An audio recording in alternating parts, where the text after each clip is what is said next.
motor is officially hanging.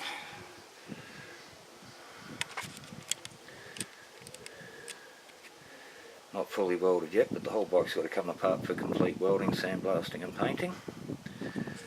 That gives the motor its front hangers.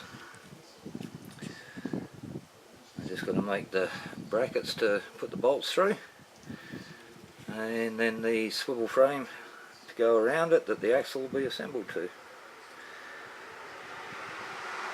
Good stuff.